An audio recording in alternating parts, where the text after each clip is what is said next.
World health డేను పురస్కరించుకొని పెద్దపల్లి జిల్లా court ప్రాంగణంలో ఏప్రిల్ 4న జిల్లా న్యాయ సేవాధికారి సంస్థ ఆధ్వర్యంలో lions club, red cross society సహకారంతో blood donation camp, medical camp నిర్వహించనున్నట్టు జిల్లా ప్రధాన న్యాయమూర్తి సునీత కుంచాల తెలిపారు. దాతలు ముందుకు వచ్చి రక్తదానం చేయాలని కోరారు. ఒకరు ఇచ్చే రక్తం ముగ్గురి పిల్లల లైఫ్ను కాపాడుతోందని తెలిపారు. చెప్పారా ఇంకెప్పుడు? అందరికీ నమస్కారం.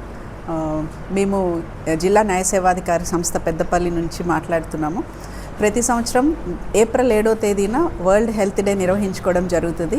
ఆ సందర్భంగా ఈసారి మనము ఈ శనివారం అంటే 4వ తేదీన జిల్లా కోర్టు కాంప్లెక్స్లో మన లయన్స్ క్లబ్ వారి ఆధ్వర్యంలో, అట్లాగే రెడ్ క్రాస్ సొసైటీ వాళ్ళ సహకారంతో ఇక్కడ 4వ తేదీన బ్లడ్ డొనేషన్ క్యాంపు, అలాగే మెడికల్ క్యాంపు 2 కండక్ట్ చేయడం జరుగుతుంది.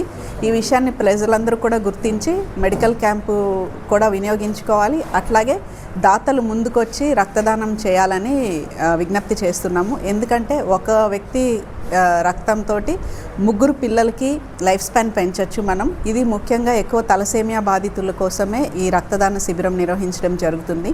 కాబట్టి ఈ క్యాంపుని అందరూ పాల్గొని ఈ రక్తదానం శిబిరాన్ని విజయవంతం చేయాలని కోరుకుంటున్నాము. అట్లాగే ఆ రోజు ఈ రక్తదాన శిబిరం కానివ్వండి, మెడికల్ క్యాంప్ కానివ్వండి, మన హైకోర్టు జడ్జి గారి ఆధ్వర్యంలో వారి చేతుల మీదుగా ప్రారంభించడం జరుగుతుంది. కాబట్టి అందరూ ఈ అవకాశాన్ని వినియోగించుకొని ఈ ప్రోగ్రామ్ని విజయవంతం చేయాలని కోరుకుంటున్నాం.